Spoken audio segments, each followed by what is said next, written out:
আজকে আলোচনা করব কখন সহবাস করলে সন্তান ধারণের সম্ভাবনা সবচেয়ে বেশি থাকে।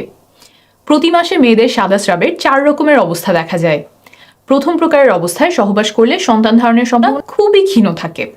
তারপরের 2 ধরনের অবস্থায় সন্তান ধারণের সম্ভাবনা একটু করে বাড়তে থাকে। চতুর্থ এক ধরনের সাদা স্রাব আছে যেটা দেখা দেওয়ার সময় সহবাস করলে সন্তান ধারণের সম্ভাবনা থাকে সবচেয়ে বেশি, এতটা বেশি। এখন এই 4 ধরনের সাদা স্রাব কিভাবে চিনতে পারবেন সেটা ছবির মাধ্যমে বুঝিয়ে দিব। প্রথম অবস্থা হচ্ছে মাসিকের ঠিক পরে যখন কোনো সাদা স্রাব যায় না, মাসিকের রাস্তাটা খুব শুকনো শুকনো মনে হয়, তখন গর্ভধারণের সম্ভাবনা প্রায় শূন্যের কাছাকাছি, 0.3%। এর পরের অবস্থায় মাসিকের রাস্তা হালকা ভেজা মনে হয় কিন্তু আপনি চোখে কোনো সাদা স্রাব দেখেন না বা হাতেও ধরতে পারেন না, তখন গর্ভধারণের সম্ভাবনা থাকে 1%-এর একটু বেশি, 1.3%। প্রথম এই 2 অবস্থা সবার মধ্যে দেখা যায় না, বিশেষ করে যাদের মাসিকের সাইকেল ছোট তাদের ক্ষেত্রে এই 2 অবস্থা মাসিকের সময়েই হয়ে যেতে পারে। তৃতীয় ও চতুর্থ অবস্থা যেটা বলবো সেটা প্রায় সবার ক্ষেত্রেই দেখা যায়। তৃতীয় অবস্থায় ঘন সাদা স্রাব যায়, সেটা আঙুলের সাথে আঠালো হয়ে লেগে থাকে কিছুটা এমন, তখন গর্ভধারণের সম্ভাবনা বেড়ে 2.5%-এর কাছে চলে আসে। চতুর্থ অবস্থায় সাদা স্রাব খুব পাতলা এবং পিচ্ছিল হয়, কাঁচা ডিমের সাদা অংশ যেমন মসৃণ আর পিচ্ছিল হয় কিছুটা তেমন, দেখতে স্বচ্ছ, আর সেই সাদা স্রাব 2 আঙুল দিয়ে টেনে বড় করা যায়, কয়েক ইঞ্চি বড় করলেও ভাঙে না, ছবিতে যেমন দেখছেন। তখন গর্ভধারণের সম্ভাবনা অনেক বেড়ে যায়, 28.6%, অর্থাৎ প্রায় 30%-এর কাছাকাছি চলে আসে। এই চতুর্থ অবস্থা শেষ হওয়ার পর আবার সাদা স্রাব ঘন আঠালো বা নাই হয়ে যায়। মাসিকের ঠিক আগে আগে আবার পাতলা সাদা স্রাব যেতে পারে কিছু কিছু নারীর ক্ষেত্রে, তবে সেটা গর্ভধারণের সাথে সম্পর্কিত নয়। তাহলে করণীয় কি? তৃতীয় অবস্থা যখন শুরু হবে তখন থেকেই চেষ্টা শুরু করবেন, এবং চতুর্থ অবস্থা যেদিন শেষ হবে তার পরের 3 দিন পর্যন্ত চেষ্টা চালিয়ে যাবেন। আর একটু আগেই দেখেছেন যে চতুর্থ অবস্থায় সম্ভাবনা সবচেয়ে বেশি থাকে, এটা মাথায় রাখবেন। এই গেল প্রথম পদ্ধতি। আমি আরও কয়েকটা সহজ উপায় এখন শেখাবো, কারণ সবার শরীর তো একভাবে কাজ করে না, নানা কারণে সাদা স্রাব ভিন্ন হতে পারে।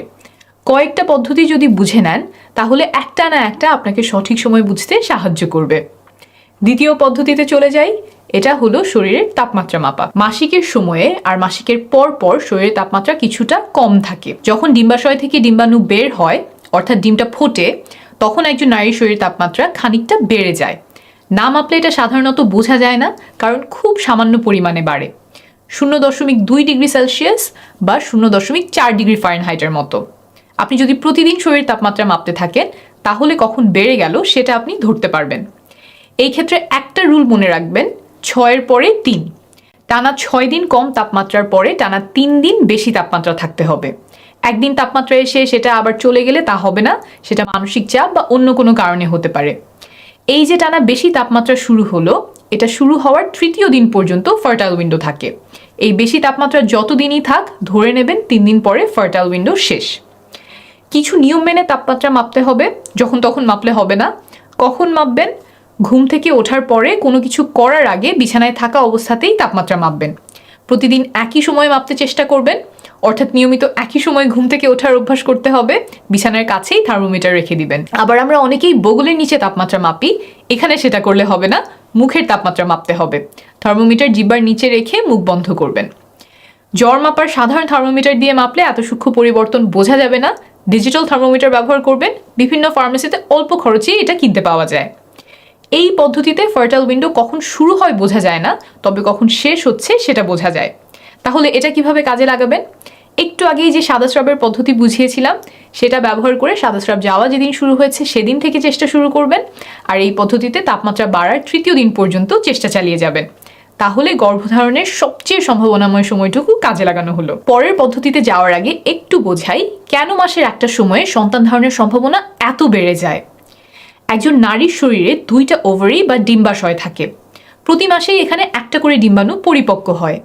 যখন ডিম্বাণু পরিপক্ক হয়ে যায় তখন সেটা খোলস ভেঙে ওভারি থেকে বের হয়ে ঢোকে ফ্যালোপিয়ান টিউব বা ডিম্বনালীতে। এই ঘটনাকেই আমরা ডিম ফুটে বেরিয়ে আসা বলি। যে ডিম্বাণুটা বের হয়ে আসলো এটা এখন সন্তান ধারণে সক্ষম। ফ্যালোপিয়ান টিউব বা ডিম্বনালীতে যদি পুরুষের শুক্রাণু আগে থেকেই এসে বসে থাকে তাহলে সেটা ডিম্বাণুর সাথে মিলিত হয়, আর ডিম্বাণু এবং শুক্রাণুর মিলন হলেই কেবল তা গর্ভধারণে সক্ষম। যদি শুক্রাণু মিলিত না হয়, ডিম্বাণু একা একা জরায়ুতে এসে পৌঁছায়, তাহলে তার কয়েকদিন পরে জরায়ু তার গায়ের মোটা প্রলেপ ঝেড়ে ফেলে, সেখান থেকে রক্তক্ষরণ হয়। এই ঘটনাকেই আমরা বাইরে থেকে মাসে মাসে ঋতুস্রাব বা মাসিক হিসেবে দেখে থাকি। এটাই সাধারণভাবে ঘটে, এর বাইরেও কিছু ব্যাপার আছে, তবে এখনকার আলোচনার জন্য সেটা বোঝার প্রয়োজন নেই। এখন খেয়াল করেন, নারীর দেহে পুরুষের শুক্রাণু সাধারণত 3 দিন বাঁচে, কিছু ক্ষেত্রে 7 দিন পর্যন্ত বাঁচতে পারে, কিন্তু একটা পরিপক্ক ডিম্বাণু থাকে সর্বোচ্চ 24 ঘন্টা। তার মানে ডিম্বাণু খুব অল্প সময়ের জন্য থাকে। তাই ডিম্বাণু যেই কয়েক ঘন্টা আছে, এই সময়টা আমাদেরকে ব্যবহার করতে হবে, না হলে গর্ভধারণ হবে না। যেহেতু পুরুষের শুক্রাণু নারী দেহে কয়েকদিন বেঁচে থাকতে পারে, তাই শুক্রাণুকে আগে আগে গিয়ে বসে থাকতে হবে ডিম্বাণুর জন্য, যাতে ডিম্বাণু বের হলেই শুক্রাণু গিয়ে তার সাথে মিলিত হতে পারে।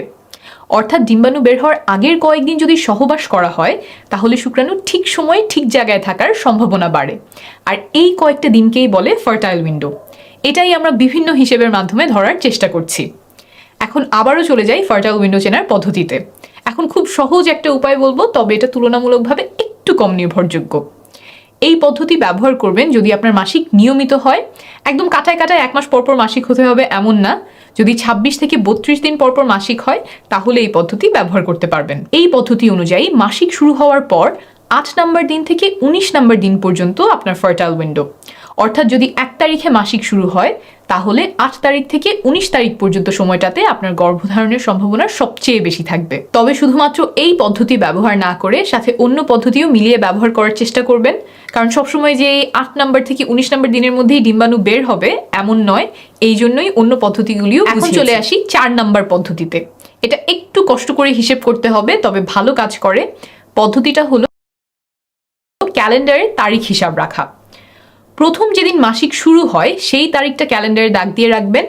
মাসিক কবে শেষ হলো সেটা দাগানোর প্রয়োজন নাই। এরপরে আবার যেদিন মাসিক শুরু হবে ক্যালেন্ডারে সেই তারিখটা দাগ দিবেন। এই দুইটা তারিখের মধ্যে যত দিনের পার্থক্য, সেটাই আপনার মাসিকের সাইকেলের দৈর্ঘ্য। ধরেন আপনার মাসিক শুরু হলো 1 তারিখ, তারপর আবার মাসিক হলো সেই মাসেরই 29 তারিখ। তাহলে 1 তারিখ থেকে সাইকেল শুরু হয়েছে, 28 তারিখে শেষ, 29-এ আবার নতুন সাইকেল শুরু। তাহলে এবার আপনার সাইকেল ছিল 28 দিনের। এভাবে অন্তত 6 মাস ধরে আপনার মাসিকের হিসাব রাখতে হবে। সবগুলোর দৈর্ঘ্য হয়তো একই হবে না, কোনোটার আসবে 33 দিন, কোনোটার 26 দিন।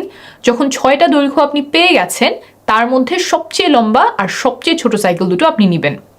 সবচেয়ে ছোট সাইকেল থেকে 18 বিয়োগ করলে যেই সংখ্যাটা পাবেন, আপনার সাইকেলের সেই দিন থেকে ফার্টাইল উইন্ডো শুরু।